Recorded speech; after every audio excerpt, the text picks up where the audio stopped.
There are flaws to a low carb approach, and it's not for everybody.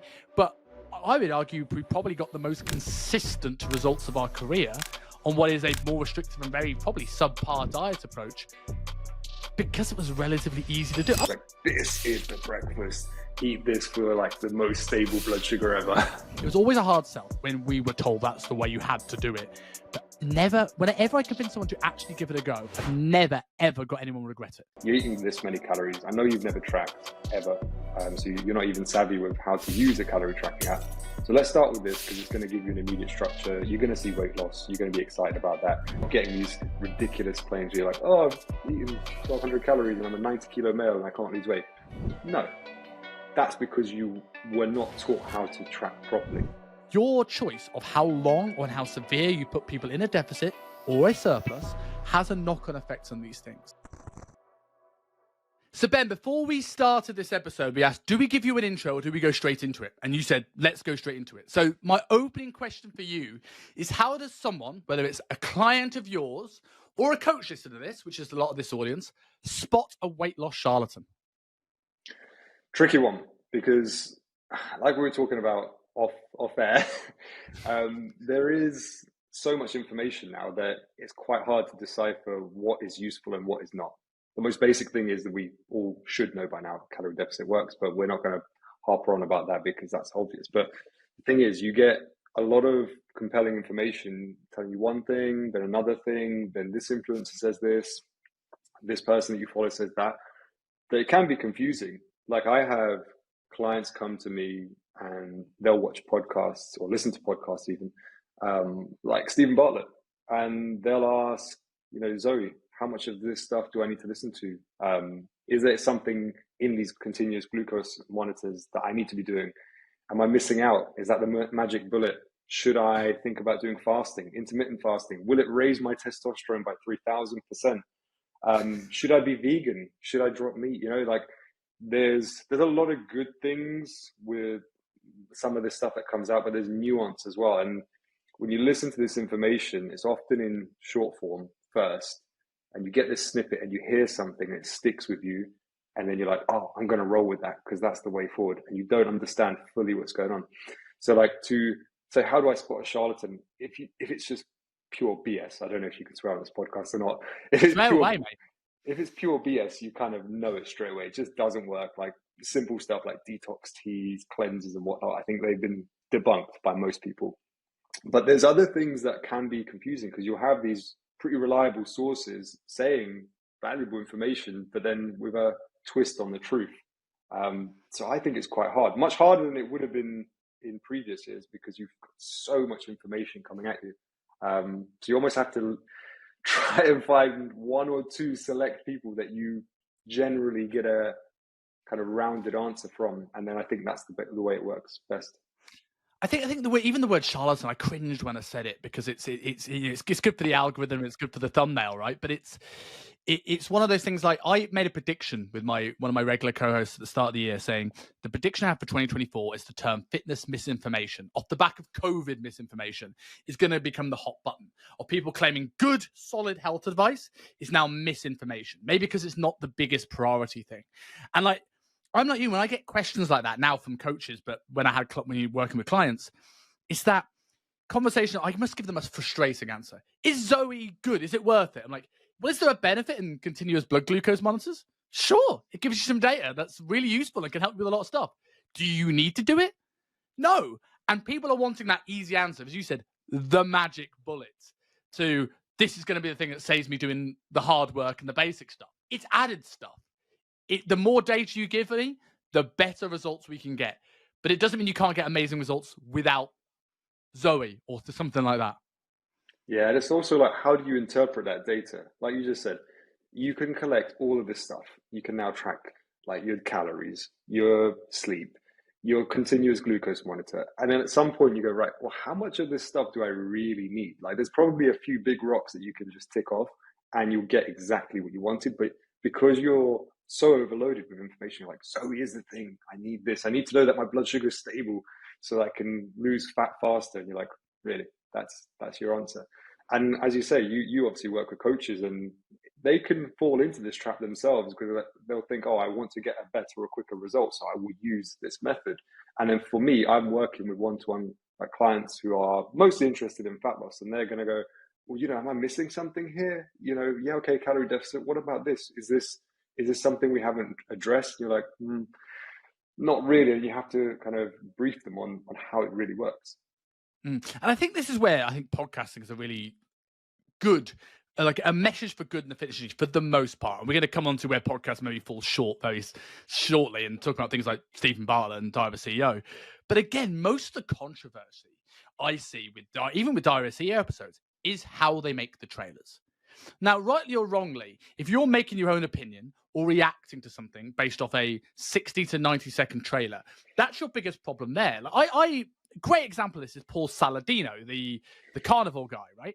Everyone shits on Paul Saladino because he plays the Instagram game. Again, whether you agree or not agree with how people play the game for clicks, it's like broccoli is bullshit. But then if you listen to Paul for 90 minutes, he's incredibly nuanced. It's like, look, I had these autoimmune conditions. I removed vegetables from my diet. Something wasn't reacting well. I've got better blood work. I've improved my health markers. I'll show you them on a regular basis. And now I've realized I was wrong about some carbohydrates and I've added in some fruits. He's incredibly nuanced, but people's opinions come from that 45-second YouTube short as opposed to listening to somebody. And that's why I think a lot of the problems lie with this is that people don't take the time anymore to actually go, well, what is this person's opinion? Not just the thing that gets me in the door. Yeah, and the problem is you get that buzz line of what you just said, like Paul Saladino. He's bound to have some good information. Like he's clearly very invested in what he believes in. And if you're somebody who just takes a little snippet of that, and you're like, right, that's it. I'm going to overhaul my diet. I'm going high fat. I'm going to have more protein. And you don't get your blood work done. That could be the worst thing for you because the time that you do get it done, all of a sudden your cholesterol panel and your lipids are all fucked up because you've just been consuming saturated fat like a mad person. You have no nuance, no context, no understanding like somebody who's really gone and done the work to get that. And that's the danger of it. Like I said right at the beginning of this recording, like you've got all this information and you're like, right, how do I decipher this? What do I go with? What's actually reliable? What's healthy for me to get the most out of this? Whether you're now teaching it as a coach or you're a client trying to use some of this information from wherever you're getting it from. Just out of interest, for people who are listening to audio might not have seen this, you put air quotes around the term healthy there. What made you put air quotes?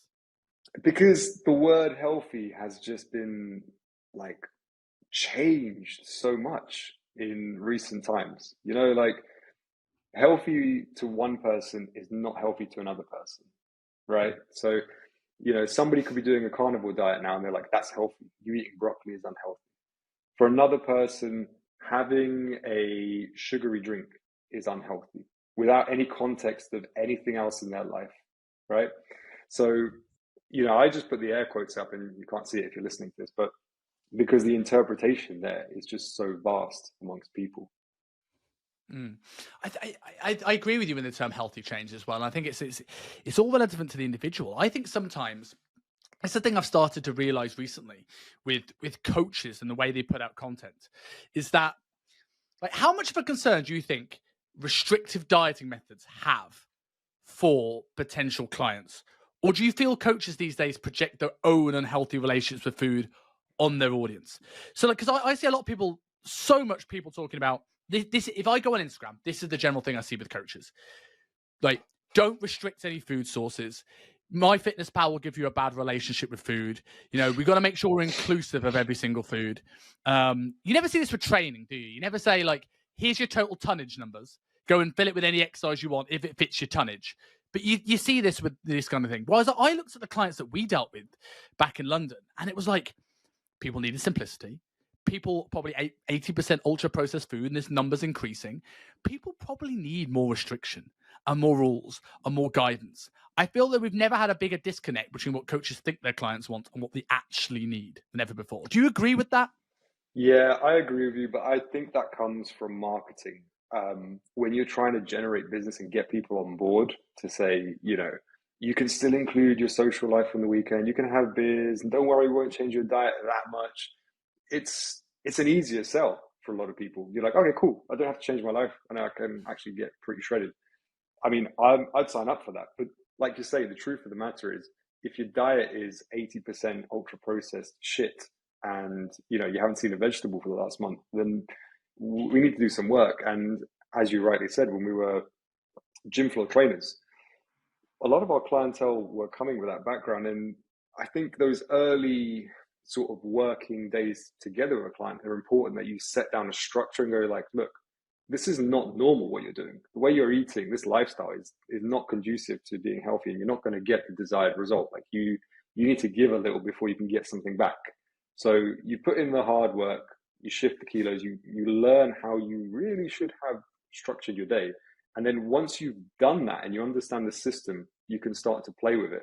You can't teach somebody how to be flexible with their food when they've been flexible the whole time, right? They need to be at a point where they're seeing a change. And then at that point, when you understand how you should be eating the majority of the time, you say, okay, well, look, if you want to add in whatever you enjoy eating, right, on the weekend, and you want to increase your calories a little bit, by all means, go for it. But not without that hard work done beforehand. Like, you can't have your cake and eat it, so to speak. Like, you have to put in the yards. Yeah.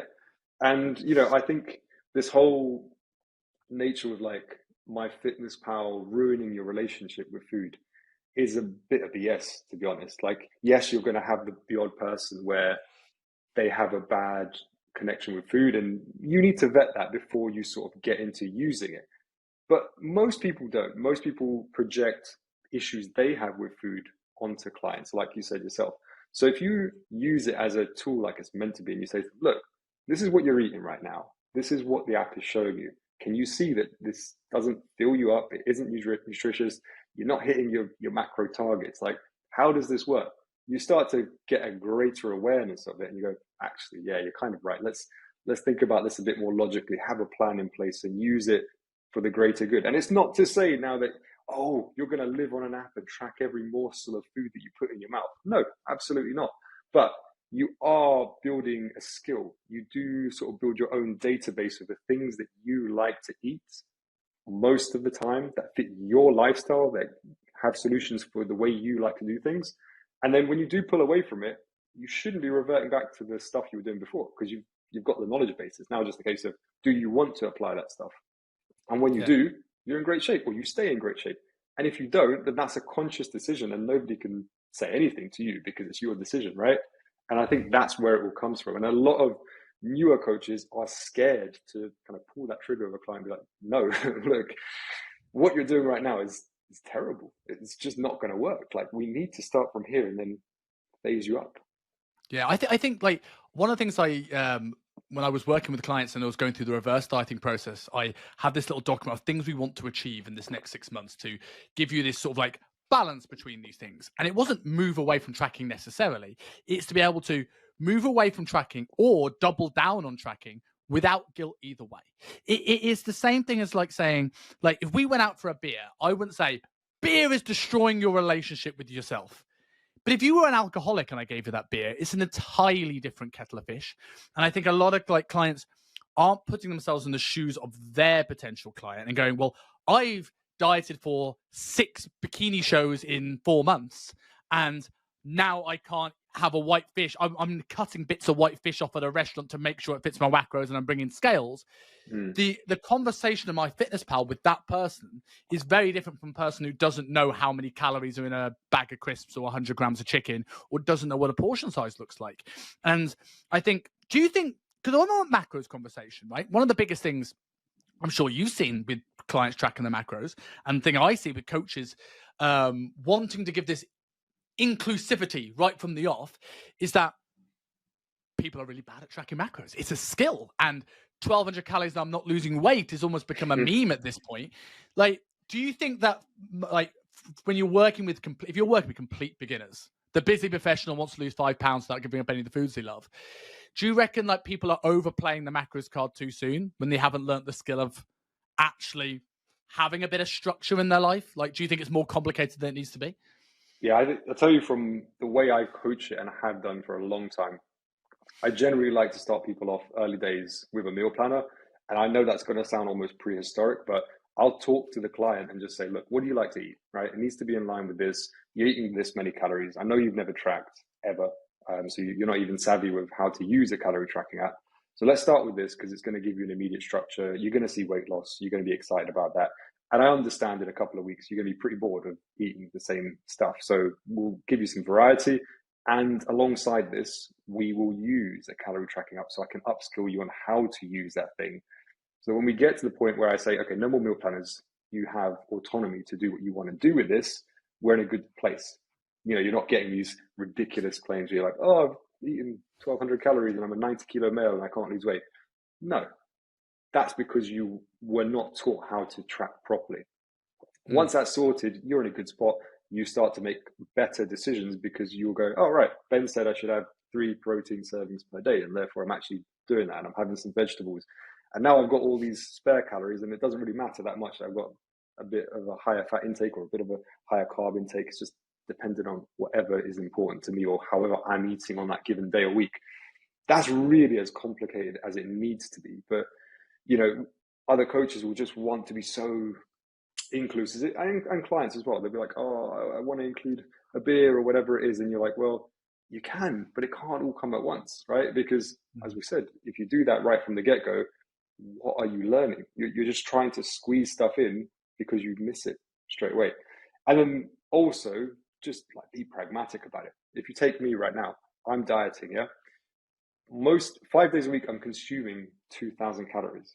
Like if I try to give myself a 20% allowance for something that I would want to consume, let's say it was 2 beers, like how useful is that in my whole diet? It means I've got 1,600 calories of meat and whatever else makes up my protein, some veg, some trace fats, and 2 beers. I'm not going to be satiated. It's not a clever move. Yes, I can do it as and when I want to, but what have I learned then? Is that really a sensible move? No, probably not. Get the person the result first, get that fat loss, get them the confidence that what they're doing is working. Then when you're away from that and you are reaching towards maintenance, as you were saying, reversing people up and they want to include a social, they want to include a beer, whatever, do it then. Do it when the work's done and the groundwork has been laid. That's why I hate the term sustainability. When someone's, again, don't get me wrong, sustainability is the long-term goal. 100%. But when people say sustainability from the off, it's like, well, sustainability for you right now is 3 pizzas a week and beer with the boys. You know, right? So like a diet's not meant to be sustainable. Like a long-term deficit is not good for anyone's health. So let's get the work done and then build sustainability around your life. There was a great quote that I'll shout out to Shapeshifters Gym in Birmingham and Ant for this quote. But it was like, people think we lose motivation or we need discipline. And it's a great reframe when people lose focus, right? So if you can use motivation from the off to maybe get someone to have some sort of set structure and build what is their diet they can do without thinking about it, like we just fall back on good habits rather than bad habits. When we lose focus, we just continue to do the things that are now ingrained, as opposed to someone that's, here's your numbers, go. They've got every food in the world. Let's assume they don't make mistakes. Let's assume they're good at tracking. What's the routine they fall back on when life gets busy, when the kids get sick, when something happens and they can't stick to their routine? They've got no structure. So when the tracking is at the window, so does the fat loss. Yeah. Do you know what? It's interesting you say that because the first time I was exposed to something like this, like creating these habits, was actually through Eric Helms. So he popularized the default diet. And this is a little bit different because obviously he's speaking about it for like bodybuilders and, you know, trying to get absolutely shredded. But the idea is clever. It's that you essentially make a floor of the lowest calories you would have when you are dieting really hard. So his would be like 1,500 calories, covering his protein needs and his vegetable intake and his micronutrients as much as it can, and then adding on top of that.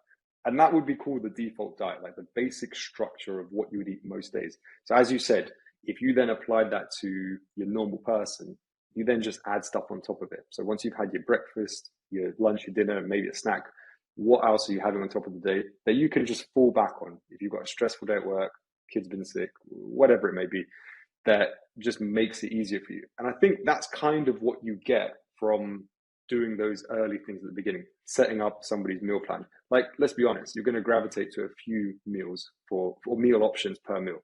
Breakfast, I can tell you personally, whether I'm cutting, maintaining, gaining, I'm having eggs most of the time, some variation, hard boiled, omelette, more eggs, less eggs, whatever. Most days I'm having a porridge with whey protein and some berries. Most days I'm having an animal protein for dinner with some carbs, and I'm gonna have either a Greek yogurt or a cottage cheese, like predictably most of the time. And the reason I can stay in a certain shape is because of that basic structure. So like even in previous weeks, we've had my daughter being unwell, my wife being away for a couple of days with the kids and whatnot. Just ever changing stuff. And, without that kind of default, if all you know is macros, like that computation that you have to go through on a day when your stress is at the maximum, like good luck with that. That's going to be hard work. But if you know what the basic setup is, you go, okay, 1-2 tweaks, good to go. Right, let's get this day out of the way and things will get easier. And I know the answers to this, but I want to hear where you take this question. It's like, do you think meal plans get unnecessary hate?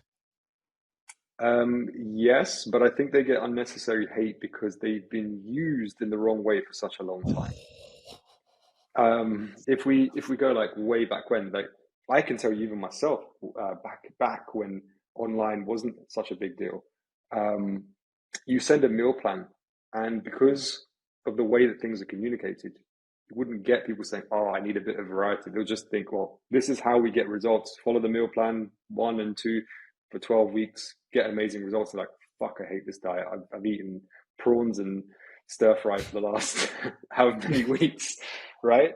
And I think that's the expectation of a meal plan. People think, right, I'm going to be limited to 2 meals per day, and that's it. Or sorry, per meal, and that's it for the rest of the time. And there's resent because you're like, how do I do this? On the weekends, how do I do it when I've got a wedding to go to or whatever else?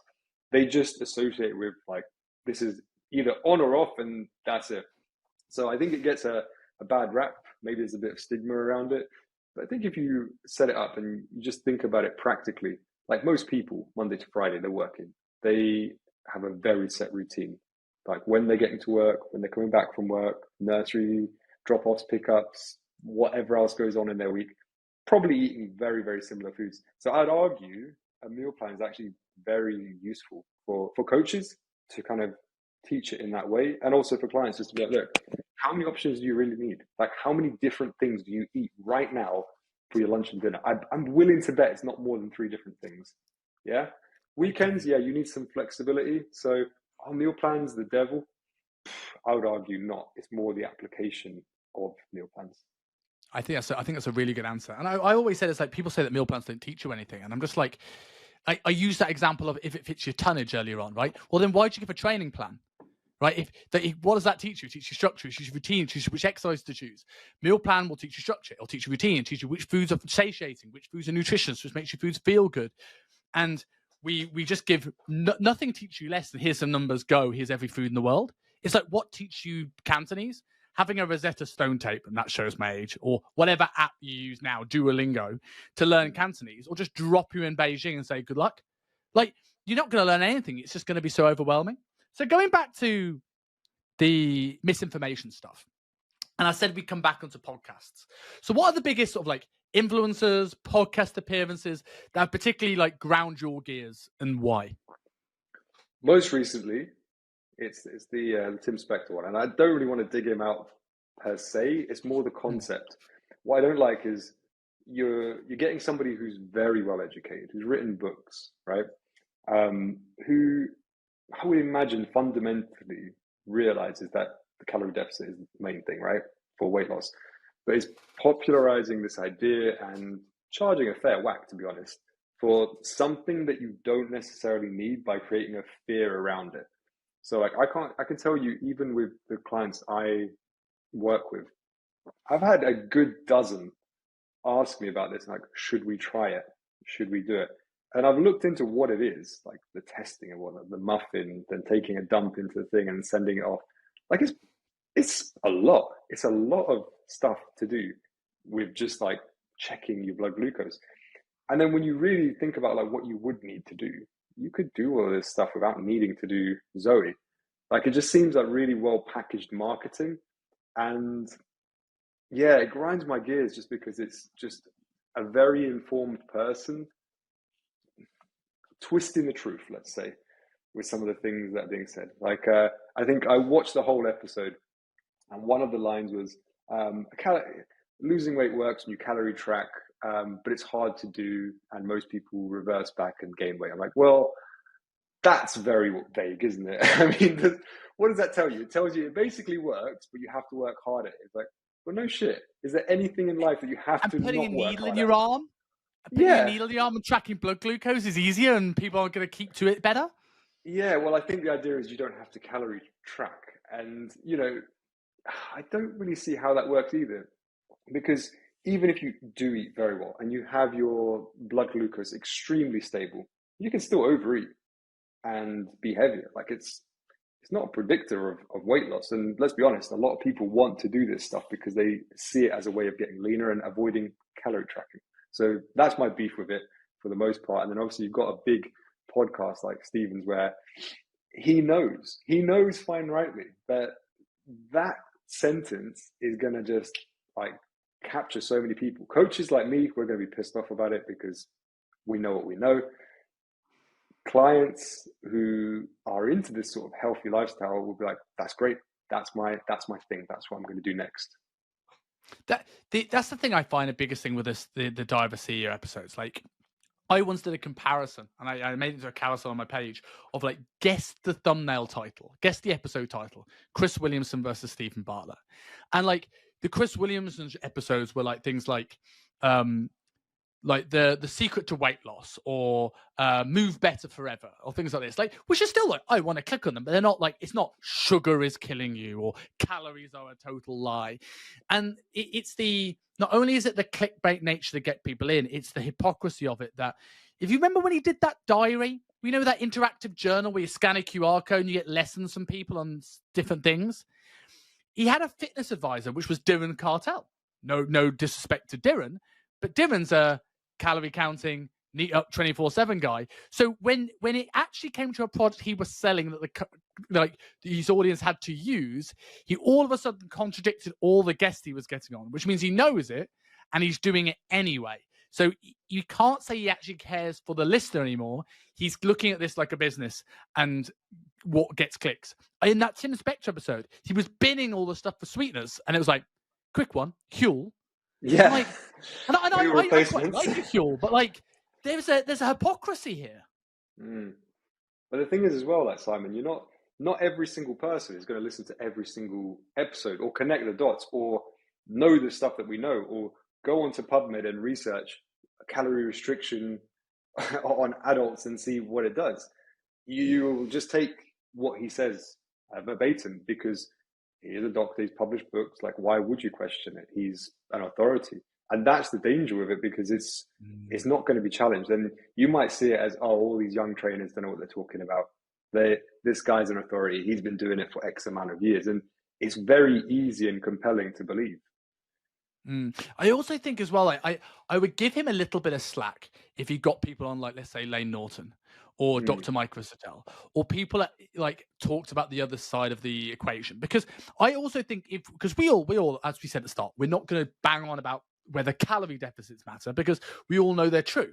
Now, well, that being the case, if you only got people who talk about calories being the primarily and only factor in terms of weight loss, I would also criticize that show as being in your eco bubble on the other side of the equation. So I want to chat, like on this show, I'll chat to people who are interested in calories and hormones and functional medicine and like blood glucose and all these things. But it's creating that balance around the conversation, which I think he knows if you got someone like Mike Isdell Lane on the show, you wouldn't get as many shares because you wouldn't rile up the fitness industry as much. So you now, for your people that want to lose weight, as you said, who don't watch every episode, you create this one-sided narrative away from the thing that's potentially going to have the biggest dramatic effect on their health. Because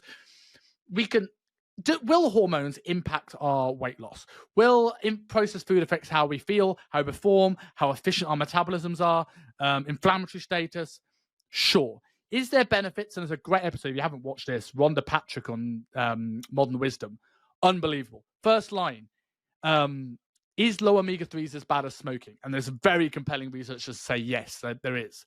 So like, yes, that's all important. But we live in a world where we've become more sedentary than ever, that takeaways are in our phone, that if we go into a food shop, we're bombarded with high calorie dense options. Like, yes, these things are important, but what is going to be the quickest, most effective thing that people can do in the life that we found ourselves in? We're not going to go back to Paul Saladino tribal eating. What is the thing that we can go, right, if I can become aware what's in these foods, I can make informed decisions. And pushing too far away from that is actually less accessible for people. Yeah. It's a bit like if you take any diet, it doesn't have to be like the Zoe diet. Even if you take things that have been popular recently, ketogenic diets, or like all the craze, maybe 2 years ago, and everyone's like, I'm going to go keto and dump a load of water weight. And they're like, this is great. And then you go, right, how am I actually going to sustain this? Like, what normal person just eats high fat? Not many. Swing it the other way. Like, you want to go low carb. Like, it works as well. But how often are you going to do that? What happens when, you've got a kid's birthday to go to and it's just sugar everywhere? You've got like birthday cake and sweets and whatnot. What, you're going to avoid everything? I highly doubt it.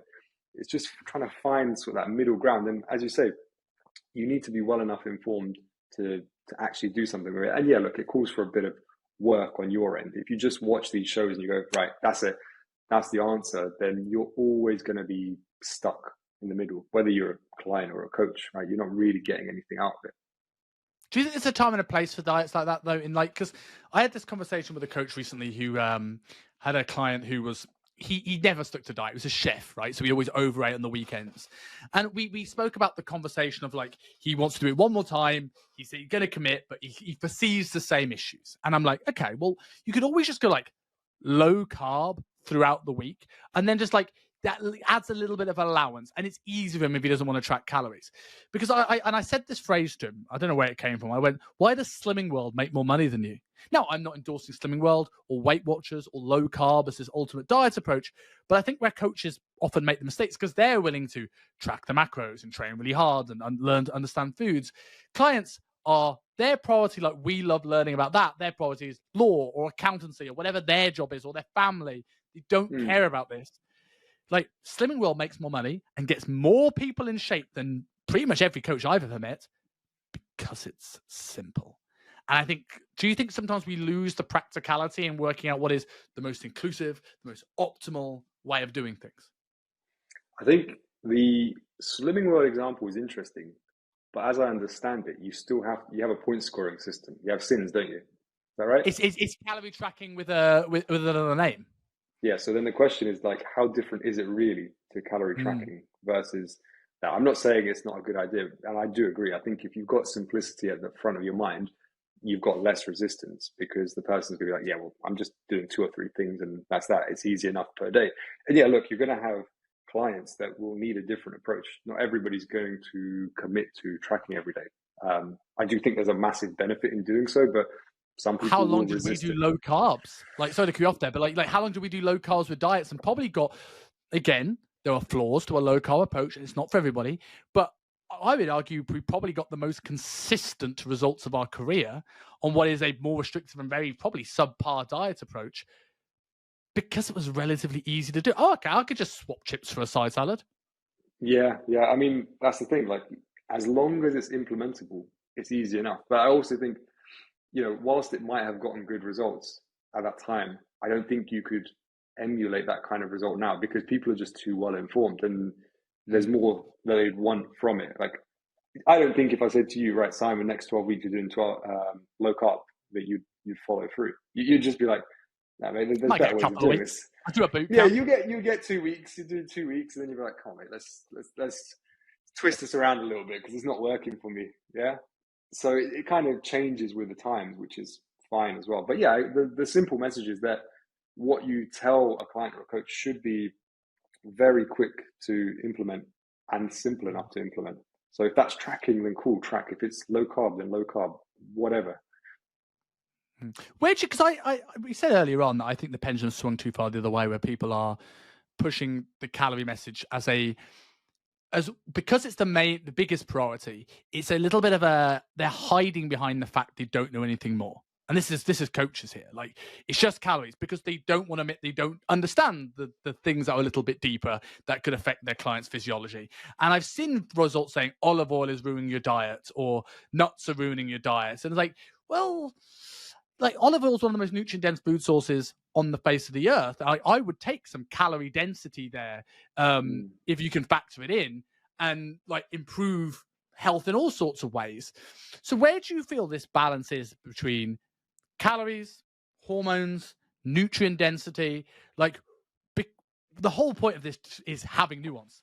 Where is the nuance, in your opinion? I think for a lot of coaches, some of this chat, as you said rightly, is hard to have because they're just not clued up on it.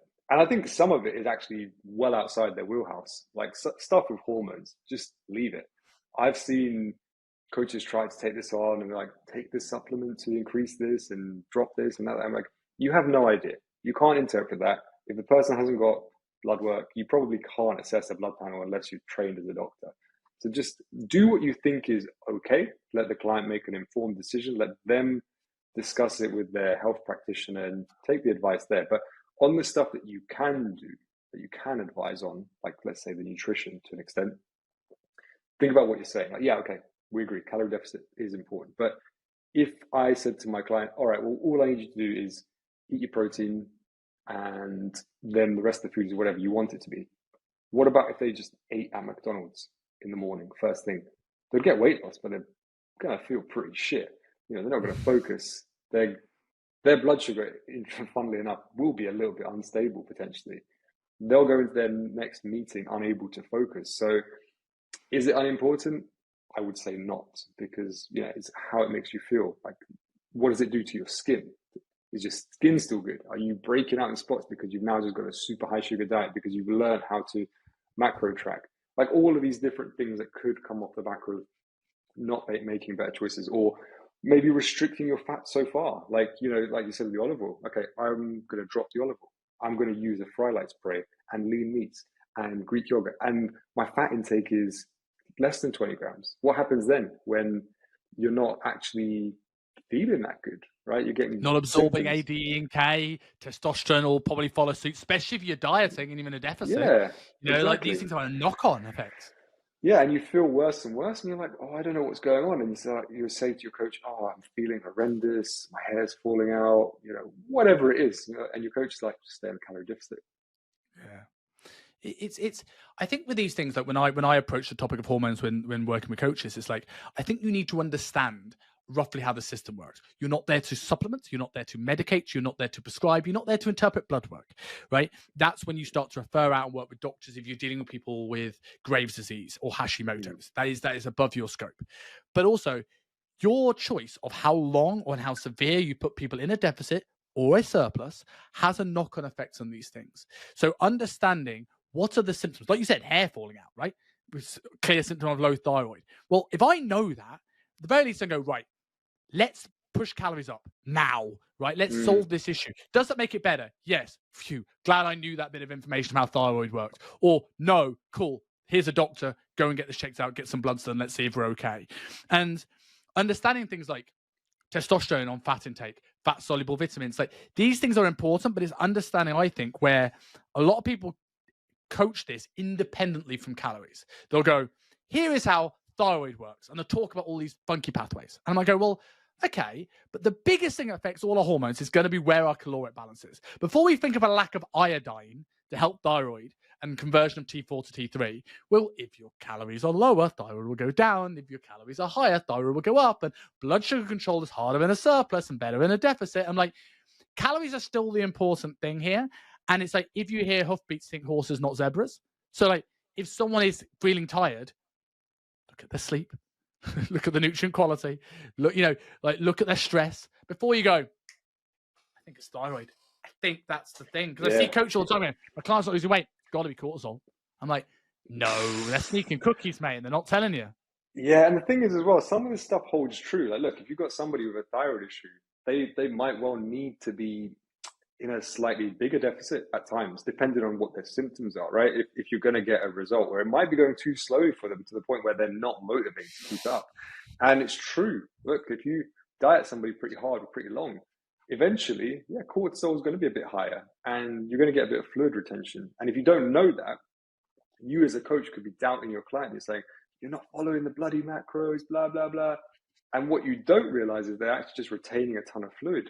Like it could be you just refeed them for a weekend and then bam, that weight falls off. You're like, oh, magic. What did I do? It's like just dumped a bunch and of the fluid. buy-in you'll get from your client from that as well, right? When all of a sudden you go, I expect a 2 kilo weight drop after this refeed, and boom, it happens. Like, oh my God, like Ben's a wizard. Exactly. And so you need to have an understanding, but kind of like what you said, it is not your place to play doctor because you're coached to do something completely different. But as you say as well, like the danger is as a coach, if you don't understand some of this stuff on a fundamental level, your client is not armed to deal with it either. And you pretty quickly get caught in a plateau. Yeah. And how many times have you seen someone that's come from another coach has been low carb, low calorie dieting for 18 months and they've dug themselves into a hole? And now I'm not going to go into this starvation mode. And I know from one of your recent posts, like this is something you used to believe, as did I. But I think people then go so far the other way going, it's bullshit. It's like, well, if you spend so long a time into a deficit, you will become metabolically less flexible. You will probably find you'll have more food intolerances. You will have a thyroid that's not functioning well. Yes. Does that mean when you start to increase food, that doesn't course correct? But it kind of lags behind. And if you've lost a little bit of muscle in that process, you know, you might not find it's getting back to where it used to be. So like, I think like, I'm very passionate. Of course, I'm biased with what I do for a living, but I'm very passionate about coaches upskilling and understanding this stuff because, like, particularly blokes, right? They go to the doctor when the lump's already grown and their arm's already fallen off, right? But they and the reason why, and I give a break to doctors, and people go slam doctors because they overprescribe medication, and they do, but they know that you're not going to follow lifestyle advice. They know the lump's already grown and the arm's fallen off. They're just trying to put out the fire. They're underpaid. They're overworked. And I feel we give doctors a bit of a hard time when coaches who speak to clients every day can't get people to adhere to lifestyle things. So if statins are going to be the thing that stops you having a heart attack in 3 years, is it the best way to do it? No. Is it might be the only way to do it? Yes. So I went on a tangent. I lost where I was going with that there. But I do think it's like, yeah, that was it. We have the ability to impact people's health more like any other profession because we're speaking to these people every single day. We have buy-in, and yet people are losing this game with this because they go just about calories. I'm like, you've got someone's health in your hands and you don't think it's important to understand how this works? Like I have coaches where if I say the word lipolysis, and they like they're gone. And I'm like, you call yourself a fat loss expert and you don't understand what the word for fat loss is. And do you need to know lipolysis? No. But should you? I don't need an open heart surgeon that needs to know everything about my body, but I'd fucking like them to. Completely. And like kind of what you said there as well, like we are, I don't want to say like preventative care because that's really arrogant. But as you say, we've got like quite a big influence on people's health. Like if somebody needs statins, whether or not they follow lifestyle advice or not, fair enough. I'm all for it. Whatever is going to keep somebody healthier. But if you're just prescribing one thing and maybe you're overlooking something as simple as, I don't know, let's just say fat intake because you just beat the drum of calorie deficit, you could be missing out on a huge thing that could positively impact somebody's life because you weren't well enough informed as a coach or a client to implement the advice. And it's quite scary because I don't think it's a lot of learning. Like it's quite foundational stuff that you should know beyond just number crunching. It's the scary thing when I see coaches these days. I'm not calling anyone out. Like there's a point. Like I have a real problem, especially in the exercise mechanics world, right? With a lot of the educators are very condescending. Like if you don't know the moment arm of a lateral raise, you shouldn't be working with people. I'm like, there's a time where you didn't know this too. Stop being a condescending prick. But there's also an element of like that level of knowledge. I think the pyramid in the fitness industry is getting higher. I think the people that know stuff know more than ever before. Like the access to good information is there, but the base of that pyramid, maybe because there's a lot more trainers coming in, but the lack of knowledge is staggering. Like I see people that are like, you overwhelmed at the smallest stuff, and I'm just like, God, there needs to be a foundation, and it's not coming from the level 3s, but there needs to be a foundation, before you feel like, if you don't really understand how calories work, other than eat less, move more. Oh, it's a scary place to be. Like, what do you think is sort of like in regards to the health space in terms of the influencer podcast game? What is sort of like the topic you think is either underappreciated or like not talked about enough? Tough one. I think, weirdly, I think it's probably training, actually. I know training isn't necessarily going to resolve, your fat loss or whatever, because you can't just out-exercise your diet. But the way that most influencers train, or at least how they market that they train, is very, very like unrealistic. Like, you see, like the fit girls doing these stair climbing exercises, workouts that they never did to build their bodies. Even like some of these crazy guy videos where they're like, levitating on something and then doing a press with like a girl in their arm. Like, this is for entertainment, let's be honest. And there's a lot of bad information, because you've got that where people are like, I need to do something crazy like that to get in shape. And then you've got these exercise mechanic based coaches where they're like, right, you need to put a cuff here and align this and do that. I think that's kind of a big missing element, along with everything that we've said. And if there was a gap that I'm looking at, I'm thinking this is really confusing to the layman, I would say it's that. Because if you go online and you look for information, I think you'll find that stuff quite easily. Whereas programs now, training programs, where would you start? Where would you start with a training program? Like, you've got one person telling you like this optimal angle for your bench press, and then you've got like 5-3-1, and then you've got like hypertrophy templates. It's a lot. I think that's. I agree with that. And then I think that there's so many avenues you can take training as a whole being in the lack of this thing. Like, I see it now. I get coaches that, and this is not a SMU plug, but it kind of is. But I've got coaches that have come into this and done like RTS and done all these big advanced sort of mechanics course. And they say the stuff that we going over in training has been more game changing. I'm like, now, could I go into that level of detail? Well, yes, I could, but not to the level Michael Goulden can, because who the fuck can? The guy's unbelievable. But you often find the problem with these RTS courses, like people learn from Michael, who's, in my opinion, probably the best educator in the world. But then people learn it from the person that learned from him, and then the people learn from the person that learned from them, and the person learned from them. And it gets so filtered down that you've got more bands than a sex swing. And I just think that like more like people, I see coaches go, well, like I've actually learned what's important here, rather than getting out a luggage scale every time I want to go on a leg press.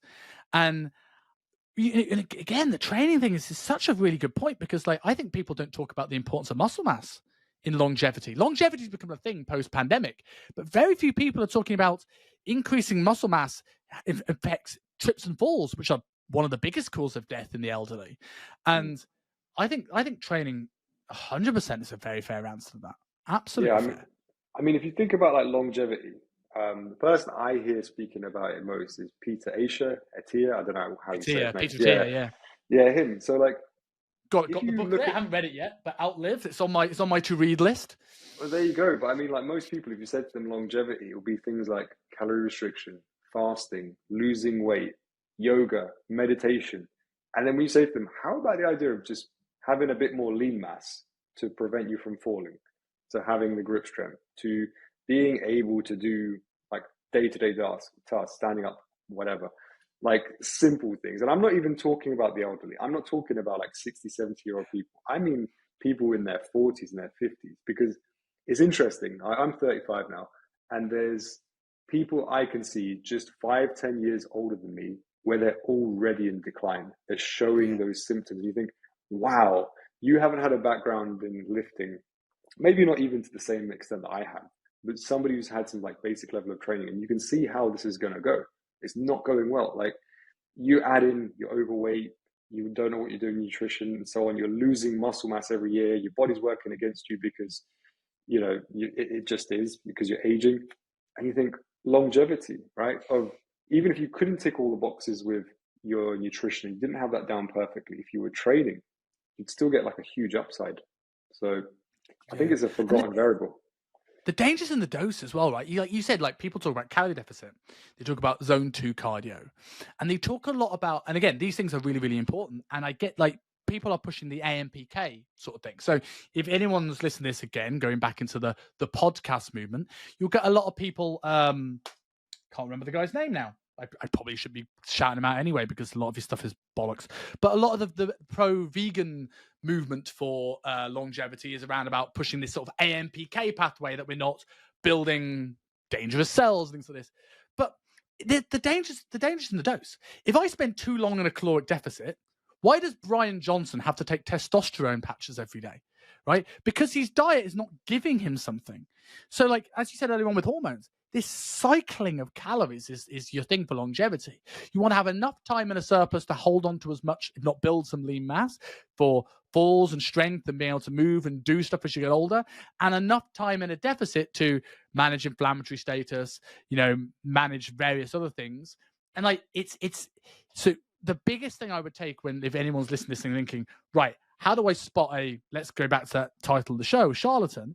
It's like, well, if anyone has an absolute with anything, rather than this is part of the puzzle, and it doesn't mean the exact opposite isn't also part of the same puzzle. Would you agree with that statement? Yeah, it's so tricky. It's so tricky because we almost come back to the start of the podcast. Really, you're now stuck between like all of this stuff that is relevant. All of it is, like you just said yourself, zone 2 is important, training is important, your diet is important, and you start to try and pick it apart, and almost like you said with fact checking, like who's gonna fact check every single fitness topic and tell you what is correct? I mean, even the fact checkers were how do we word this, a bit dodgy at times. Certain things weren't actually facts. We're always going to have this problem, I guess, but it's going to be tough to spot charlatans, I think, apart from the really obvious ones, because of the fact that we're always going to have more and more information. Would you agree? So for people yeah, I agree. But for listening to this going into the training thing, like the biggest thing you find talked about in the training world now, if you want a more generic rule, is this topic versus volume versus intensity. With Mike is still saying everyone's going to do 10 to 25 sets per week, and try giving that to Jordan Peters, and we can do a lot from 2 sets. For most people listening to this, so your clients and the clients of most of the coaches watching this, what is more important if someone wants to train to have a little bit of muscle mass, hold into lean mass, intensity or volume? You can't have one without the other. You can't have one without the other. And it's quite simple. Like, I would say you probably start with intensity, because if you go to the gym today and you do a 20 kilo dumbbell press, and it's whatever, 3 sets of 10, let's say, and you increase that over time, as you would, because your body would adapt, you have increased volume straight off the bat, even without intentionally adding a set. So in doing that, you will increase it. And naturally, it's going to have an effect on your body. I think the thing with these concepts are that you need to strike up some guidelines for people to work with. You can't just say, go and do whatever you want, because you're going to get, 80 or 90% that will respond well to 10 to 20 sets. Then you're going to have the outliers like JP, where, he just moves such incredible tonnage that, good luck trying to do 20 sets of what he does. It will probably kill you. He's close enough to failure because he's got that tap mentality. He's willing to do it. Exactly. And then you've got, somebody who's never been to the gym. Could they do more than 5 sets a week? Probably, right? Until they get to the level of skill required. So then this discussion of like, what's more important, intensity and volume, depends on the person. And depends is a cop-out. It is a cop-out, but it's always going to be the case. So I think you start with intensity. You make sure that this person trains with really good form. They understand how far they need to push a set, and then dose it accordingly to that person and how they're progressing. So I know for myself, when I started, I did a lot of training volume in the beginning. And as I've gotten older, my recovery powers aren't what they used to be with all the responsibilities. And as I've just gotten a hell of a lot stronger, what used to be 4 sets for me is now 3, sometimes 2. And I still get a good effect from it. So then you start to look at like, what's going on in your life? Are you as free as you were in your 20s, where you didn't have a mortgage, kids, and all the other stuff you could reel off? No. So you're stressed out. Your recovery is a bit of an issue. Your volume and intensity have to reflect that. If you're all of those things I just said, like a lot of my clients are, then am I going to start you off with 20 sets? No, I'm going to find the minimum effective dose to keep things moving, get your buy-in to be in the gym, to do the work, to see the results, and then say, hey, you know what? We've been running 10 sets for most of your body parts for the last 3 months. I think if we tinker with it a little bit, and you could spend maybe another 10 or 15 minutes in the gym once or twice a week, it could push your results a bit more. Do you think you could do it? Quite often I'll get the reply, yeah. Sometimes it's a no, which is fine, but it's an easier sell overall. So I think that's the answer I can give you on that. I 100% agree with everything you said there. I always think, I look at the volume versus intensity thing as I look at it imagine two triangles sitting on top of each other, so point to point, right? When you get a new client, they probably can't generate that much intensity. They probably can't work hard. They probably don't know where failure is. This is my problem with reps and reserve, right? Reps and reserve's great if you're you now in your 30s that can train pretty hard, or Jordan Peters who go, you know what, if you go to like -4 reps in reserve, you're probably going to be fucked, and it's going to affect your total volume and tonnage over the course of the week. But most of your clients who think 1 rep in reserve is actually 46 reps in reserve because they have no idea. So I think you start with that bigger base, get them moving, get them practice, and you increase intensity to find out what is the minimum effective dose. Where is that bit where we now know where no reps in reserve is? So if we want to pull back to 1, it's a 1. And if we want to then go, okay, let's get 1 hard set, and you're progressing each week, and then you go, I'm not progressing anymore. Well, now let's go to triangle 2 and broaden out that volume again, and adding from a base of, right, can you recover? Cool, let's do more. Can you recover? And this is why I think sometimes people kind of get lost in sound bites and science in training, as well as we spoke about with nutrition at the start. How many people are now getting hard-ons for length and range work and length and range partials? Oh my God, yeah. And like, don't be wrong, is there some compelling research? Not as compelling as people like to say it is, but there is some logic in the sense maybe you want to bias more length and range stuff. But let's say I do 2 sets of hard RDLs and 2 sets of hard hack squats. Biasing more mid to length and ranges, probably my best bang for the buck. Cool, fantastic. And then I get to the need to do 3. And then I get to that point where, cool, I'm not progressing anymore. I need more volume to grow my quads, but my nervous system is already struggling to recover from 3 sets. So 4 is just going to tip me over the edge. Well, then do you know what? You can do a leg extension, and it will still get growth, and it will get growth without fucking you. It's not lengthened. I know, it's mental, right? Like you mentioned, like, your recovery capabilities aren't as good as they were 10 years ago. Imagine if you're a lawyer. Imagine you get 3 hours sleep. Imagine when you just had your daughter. Like, do you know, maybe some short range stuff is probably good because it's easy to recover from, and you're on 2 hours sleep, and because you've got vomit and poo all over you because you have new dad. People don't understand the bigger picture, so they can't add nuance and context. Yeah, and the thing is as well, like, if you look at it, I think that volume is now sort of coming back down. The guidelines got really ridiculous. Like, people were saying, you need more than 20 sets on some body parts. Maybe your back, with all the different angles it's got, you got to do this, and for your traps and for your lats and blah, blah, blah. And now you're starting to see people go, hey, you know what? I think if you just work a little bit harder and do some length and partials, you can probably get what you need out of that. So I've noticed a trend where people are recommending more towards that 10 set mark now than they used to, let's say. But yeah, certainly, like, a couple of factors for when, in my own case, like when my daughter was born this year, like, I wasn't going to get into the gym 4 times a week. I definitely wasn't going to do my normal training volume. I scaled it back to 3 sessions, as much as I could do effectively and recover from. Still saw progress. So, if somebody who's been lifting for plus 10 years can do that, then yeah, there's no reason why you'd go and throw the kitchen sink at somebody who's relatively new. Exactly. And like, if as well, like, most of your clients don't love training like you as a coach will love training. So if you can do more work with less, why would you hammer more? Like I don't say, like, people, I the amount of times I see people whose niche is, I work with busy professionals who want to get in shape without giving up any of the foods they love. And they have 4 times a week in the gym.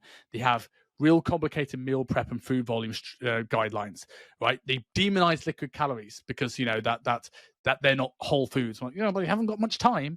And we just see this stuff where, like, it just, that what's on the outside doesn't match what's on the inside. And then they complain they don't have adherent clients when they've just asked for non-adherent clients in their marketing all the time, right? Yeah. So I think like when it comes to training guidelines, like you can either do a lot of work or you can do harder work. You can't really do both. So if you've got a client who wants to train twice a week and just doesn't really like the gym, you better make sure those times in the gym are like making your eyes want to pop out your head hard.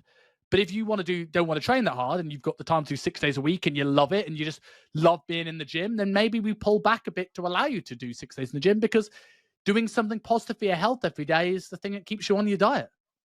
Yeah, then it really comes down to who you're working with as well. Like, I'd say the majority of my clients are 3-4 times a week, but you're going to have the outliers who are quite advanced and obsessed with this stuff, where they need 5-6 days to organize all this stuff that they need to get done to make measurable progress. And then, it's just who you're talking to and what advice you're giving them and who your target niche is and how you cater to them. Like, it's got to be congruent. You can't have somebody who say, I help busy professionals, and then they've got 90-minute workouts 4 times a week. But right off the bat, it doesn't work. So you've got to be specific to how you cater to them. So to finish off this episode, I've got a couple of closing questions. But before that, I think it's really easy when we have these conversations to make it seem like, oh, we're these big experts that never get fooled by the bullshit online. And we both know that's not true. I have fallen for some ridiculous things and probably still will at some point, right? When I start to, like, it's the Dunning-Kruger effect. You think, oh, it's just calories. I get this game. And then you dive a layer deeper and you go, oh my God, I understand anatomy. And then someone says fascia. You're like, what? And then you like, every time at every level, I'll have something where I'm like, oh my God, that was the dumbest thing ever. So what's the biggest fitness influencer myth you used to believe, and why don't you anymore? Rest in peace, Charles. But I think we all fell for quite a lot of the stuff that we learned from there. That you had to avoid carbs until you were 10% body fat because your body wouldn't be able to use them. The insulin model, where you got to keep things stable for as long as possible, apart from after training, where you can have carb powders and as much sugar as you want and some berries. That contradicts my own point as well. Like, remember I was saying earlier on about like sometimes understanding pathways allows you to interpret research. This is where it goes too far, because in theory, all of that makes sense. Post-training with GLUT4, there's an argument that insulin's going to get him better. Keeping blood sugar stable is going to help. But then when you go so far to the extremes where you forget the things that actually matter, like logic goes out the window there a bit. And also things like this is going to make you really go. Optimizing testosterone production with supplements for, at the time, a 25-year-old male. So like at the time of your life where your test is probably going to be at its highest, where you've got minimal commitments, I was taking a stack of supplements that weren't really all that good. Were you doing the 5 amino acid capsules in between every single set? Like you were going through like 40 amino acid branch chains of workout? Yeah, the branch chains, 40. I was getting to the point where I was finishing a set, burping, and then it was coming out my nose as well. Because we didn't have any BCAA drinks at that time. And then there was like all this like weird supplement stuff like tribulus, horny goat weed, zinc, vitamin D. I mean, I drank like a whole bottle of zinc, thinking it was going to help. I mean, that's toxic. That's just stupid, right? So there was all these things. And then even around that time, there was this idea of like carb backloading, where if you just stayed insulin sensitive all day, at the end of the day, if you'd done that, you could just eat whatever you wanted carb-wise and you'd get leaner. And I was quite lucky. Skinny boy, lots of gym hours. It actually worked for me. But you give that to somebody who's overweight, who isn't active, who doesn't train hard, who doesn't move much, it doesn't work. So, I've been as guilty of making mistakes as anyone else. I didn't understand energy balance right off the bat. I didn't even understand calorie deficit. I genuinely believed that you just had to be, blood sugar stable and you would lose weight. So stuff like Zoe, to me, 15 years ago, would have been like gospel. I'd have been like, if I do this, I'm going to get lean. And that's the thing, like you say earlier on, like, I don't want to ever seem like I'm calling out the coaching industry of like, it's scared that you don't know stuff. Like, I don't mind if people don't know stuff. You've got to learn somewhere. But like the difference here is like, you are committed to learning to be a good coach first, and then we'll worry about the business stuff later. And you go through these phases. It's like the same thing. And again, it's that little bit of knowledge is a dangerous thing. Like carb backloading. Well, there's a logic to increasing some serotonin before bed, help you get more restful sleep. It probably helps you restrict your calories because there's only so much you eat in one meal, and it makes it a very easy way to restrict calories throughout the early part of the day. Post training, again, we spoke about Glute 4, but like the only thing that's great if you've got, again, you're moving well, you've got more carbohydrates than you can ever eat. You still wouldn't get to your maintenance calories. But how many people get so hungry that they start raiding the cupboards and justifying that that's now okay? And it's like, for every person carb backloading works for, there's another person that justified 20 boxes of cookies because backloading, bruv. Yeah, carbs. I'm going to get leaner. Ben said I was going to get leaner. Carb backload. And you wake up tomorrow, like, I feel like shit. Why is this not working? I need to repeat this cycle. Yeah, no, it does happen. And look, I've been as guilty as anyone else without even understanding what I was recommending. So it's not a dig at anyone starting in the industry. But I would say the difference is for both you and I, when we started, there wasn't this much information readily available, like good information, right? Like, I think it's a bit different when you're a coach versus when you're the public. You know that there's a handful of very good people that you can go to for most things. Like if you wanted some nutrition advice, you go and look at like the likes of Alan Aragon, Eric Helms, and so on and so on, and you get that basic information. If you wanted training information, you know, you could even use their pyramid books, which are great. And I'm not even trying to endorse them alone, but they're the first ones that come to mind. Supplements, you go on examine.com, do a little bit of reading, and you know straight away. Exercise mechanics, you've got people like Michael Golden, absolutely amazing. And then you've got, you know, RTS in general. Like if you're going to fly out there, fantastic. You cover a lot of ground with those things. So you can upskill quicker. Whereas back when you and I were doing it, like Poliquin was the main thing. I can't really recall any other courses that were even on the map. Not really. And like I say, like Poliquin, for every bogus bit of information where he's trying to sell supplements, there's also things where he's well ahead of the game that are now science is catching up with him. Like omega-3 to omega-6, I mentioned that earlier on. Like we're supposed to have like 2 to 4 parts omega-6 to omega-3, but now in the Western world, it's 25 to 1. Yeah. Like the like again, where it's like, how much do you really need to know beyond calories? It's like, well, it doesn't mean you throw your whole mentality out like we just need to get as much omega-3 fats as possible and people get really, really fat because nothing, that's also not good for inflammation. But like again, throwing in a little bit of fish oil and some oily fish, and like I've seen it. The high dose Charles Poliquin, 9 caps of fish oil a day I gave to a client. Is it excessive? Yes. Did he lose his beer gut within 10 days? Yes. You know, like there is like there can be things that are both excessive and effective. Both things can be true at the same time. It's just, do you know this stuff enough to take a gamble on some of these?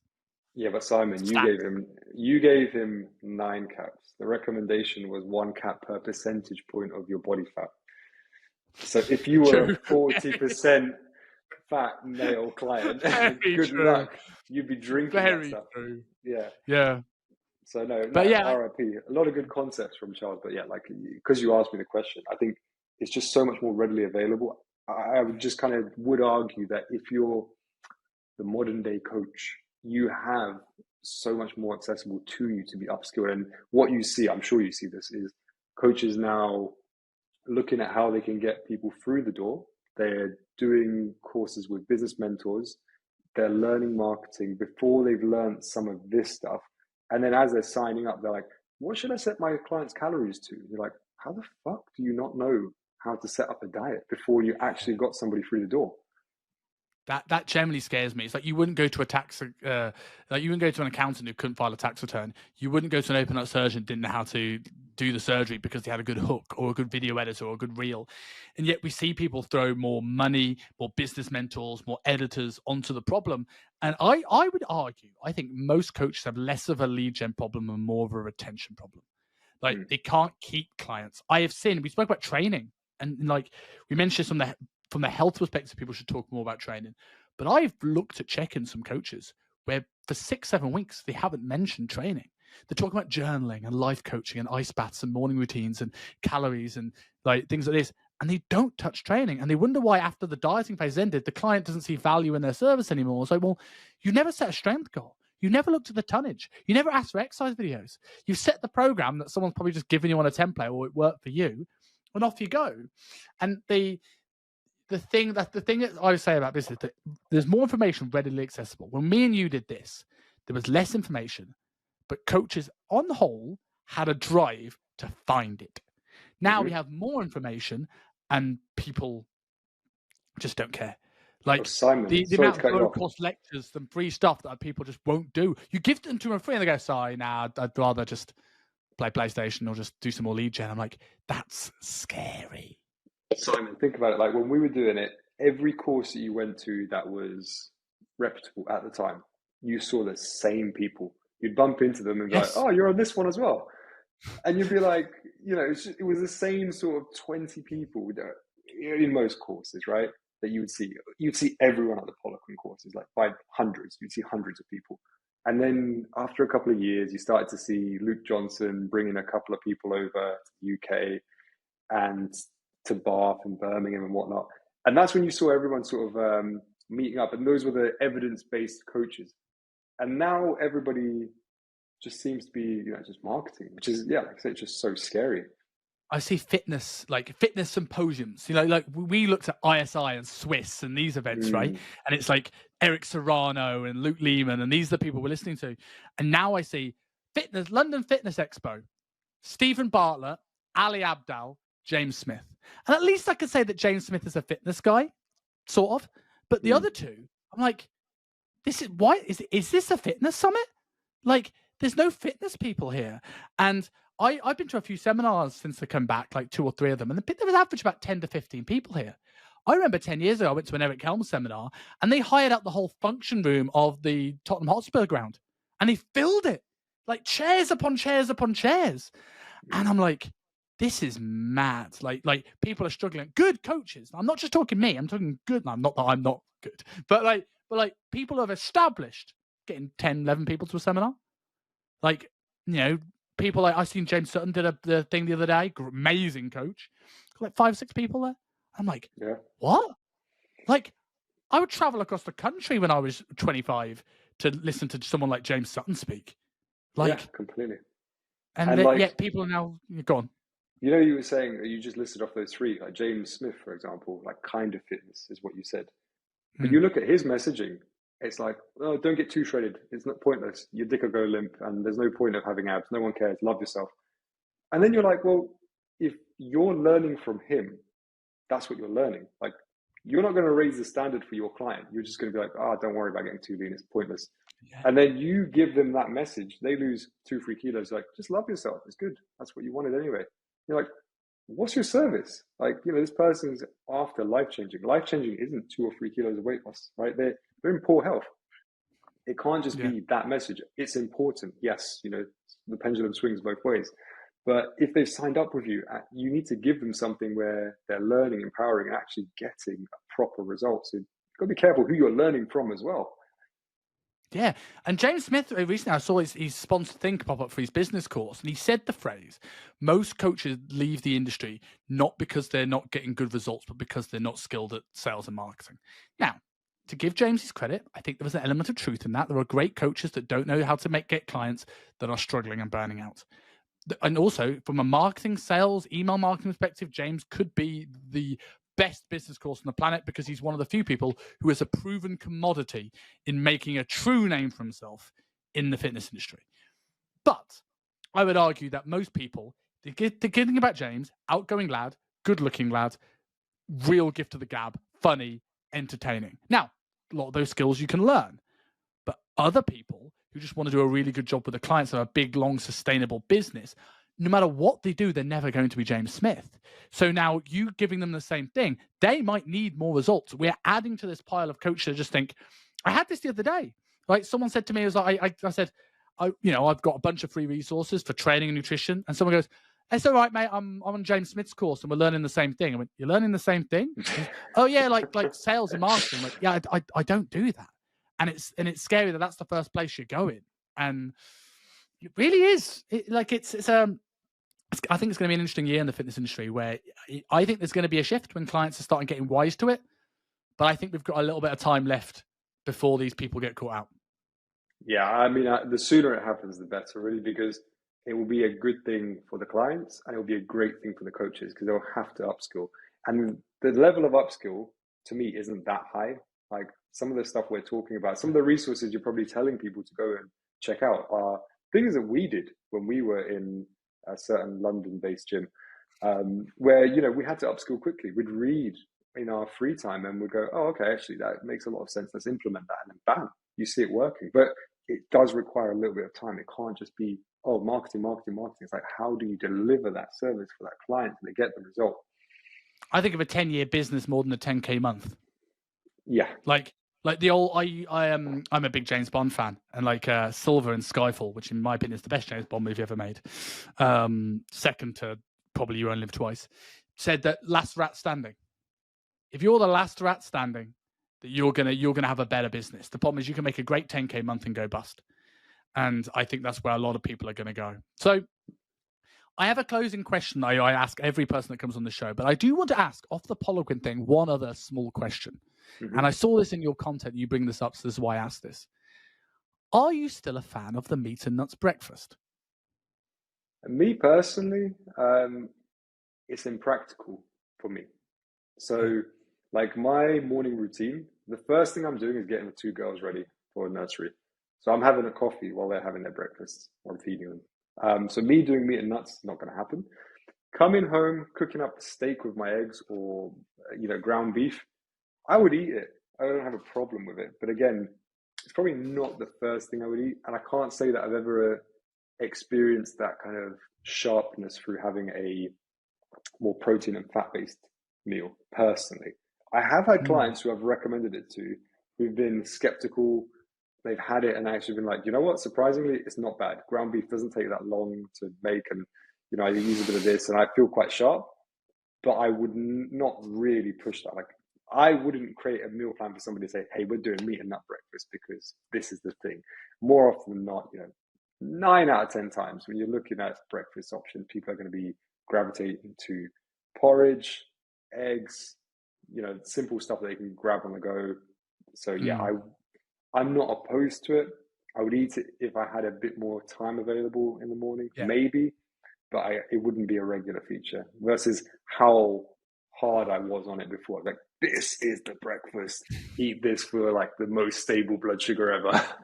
Yeah, this is where the optimal and practical thing comes in, right? Like I've always looked at the meat and nuts breakfast. I still look at the science behind it. I still look at how I feel with having a meat and nuts breakfast and how a lot of clients felt. Like, it was always a hard sell when we were told that's the way you had to do it. But whenever I convince someone to actually give it a go, I've never, ever got anyone regret it. They've always felt better. They've always felt sharper. They've always felt less energy spikes. If you can come back to the blood sugar argument. So I still very much a firm believer if people are willing to do it. And again, the key thing here is it's not the make or break. If you love porridge and it's your favorite part of the day, so you go nuts and have your porridge. But I like a protein and fat breakfast and then modify it. So that could be eggs. It could be smoked salmon. It could be a shake. I have a shake with an essential oils product, right? Which is just like, it's just sticking some oil in a shake basically. But it's mixture of fish oil, olive oil. It's nerd shit. But like that, just blend it up, down the hatch, done. Like but that's why I wanted to ask that question, because it was something both of us went really hard on. I still see the benefits, but again, the practicality of it is the big thing. So, last question. I ask everyone this, and I think this is probably you might have already answered this, but and it's relevant for this conversation that we've had today. But name me one thing that you have changed your mind on. This could be professionally or personally. Wow. Wow, that's a big one, because there's probably quite a lot of things. I think it's funny, as time passes, you almost forget how many things you change your mind on. Yeah. I think if I'm talking like professionally with clients, it's probably just being more around the client and doing what they can do versus what I think is optimal. And the other thing is a mindset that I used to have where I was like, you have to want it more than the client. So I used to think like, you give it to 100% and the client will get the result. As bad as it is, sometimes it's not that. You can give it 100%, but the client won't give it 100% for whatever reason. And you have to accept that as long as you do what you need to do to the highest possible level, and you really looked at everything, that it's okay. Not everyone you have is going to get the result that you see, and maybe that's fine. What they want to achieve is enough. Like you pushing them for six-pack photo shoot, whatever, might not be for absolutely everyone, which kind of goes against what I'm saying with the James Smith's comment. But I think they're two things, and I could probably reel off a couple more for sure. You definitely caught me off guard with that one. I deliberately catch me off guard with that one because I think you always get a really interesting answer. And I'm really glad you said that. I think expectation management is something that coaches should struggle with, and I did for most of my career, of just like having that this or that question. You set a goal together, and they might come in wanting to have the Men's Health cover model look, and down the line they realize they might have to give up beer with the boys on a Saturday, and you go, right, well, if you notice here, you set this goal, this is the thing that's holding you back. Like, what can we do to dial this in? Or do we need to reframe the goal? And there's no issue with someone going, do you know what? I need to reframe the goal. Like if your priorities change, your life changes, that's cool. But we have this thing where coaches having this, I'm either trying to push my goals on them, or I'm trying to live up to the goals they set at the start, not really realizing things have changed as they've realized the work that's putting in. But as long as you genuinely know that's the thing, I think that's really important, because I see so many coaches have that. You should want it more than your client. They burn themselves out trying to do everything and going above and beyond. And the client does need to want it more. And yes, you should keep them accountable. You should set goals. You should be on top of them. But at the end of the day, you can lead a horse to water, but you can't make them drink. And you just need to make sure you and your client are very clear of the amount of work you're doing gets this goal. And if you both know, oh, it's slow, but I'm all right with that, or I'm going to go harder than you ideally want, but it's okay, I'll manage the shortfalls of it. It doesn't really matter which extreme you land on, as long as you're both in alignment. Yeah. So, and I mean, you know it yourself because you've been very lean. You've been very lean yourself before. Mm-hmm. You know how it is. You do get to a tipping point where you're like, the stuff that you need to do now to go to the next level, air quotations, is going to be a hell of a lot more sacrifice in your personal life and what you're doing day to day and how much you're suffering through a diet and whatnot. So like, yeah, expectation management from the trainer and the client. So the trainer has to be, 100% if the client's 100%. If the client's 60%, you still have to be 100%. You still have to tick all your boxes. But sometimes being okay with the fact that you have to have that conversation and be like, look, you're saying one thing, you're doing another thing. Let's reframe it. What do you want here so that I'm not pushing you to a level where you don't enjoy the coaching process anymore because I'm pushing you and you don't want to be pushed. Like just come together and make it a harmonious coaching relationship and pursue another goal if that is the thing. For me, that took ages because I was very driven in like raising my own profile, if I'm being honest, to be like, I am a transformation coach. I can get you from A to B in record time. But after a while, you realize that not everybody that comes to you wants to go from A to B in record time, or they don't even want to go to A to B. They want to go somewhere in the middle, and you have to be okay with that. So yeah, I'd say that's probably one of the bigger things I've changed my mind on. Or they want to go A to B, but they don't realize what it actually entails to go A to B. And then when you realize that, they go, actually, can I have, 8.5? Yeah. So for this a bit, I've generally enjoyed this conversation. I think there's some real good nuggets here for everybody. So if people want to learn more about you and find out about what you do and maybe get from A to B in record time, where are people finding you? Where are people finding me? On Instagram, mostly. My Instagram handle is @BMOnlineTraining, all just one word. If you want to message me, ask me a question, whatever, I'm in the DMs. I'm not scary, as you could probably make out through this recording. Even if you just got a general question, don't worry, I'm not going to be that guy who's going to hard sell you and be like, sign up for my coaching now, just ask me a question. And if you do want to coach me, then we can do that as well. So that's the main platform. I've got a website as well. If you want to check out the services, it's www.bmonline.training, and you can find me there as well. Awesome, mate. Been an absolute pleasure. Thank you for your time. Thank you too, Simon. Thank you for listening to the Self-Made Podcast. If you're like me and like binge watching podcast episodes, click here to watch our latest episode. Or if you want to stay in touch and find out when the next episode goes live, click here to subscribe to the channel.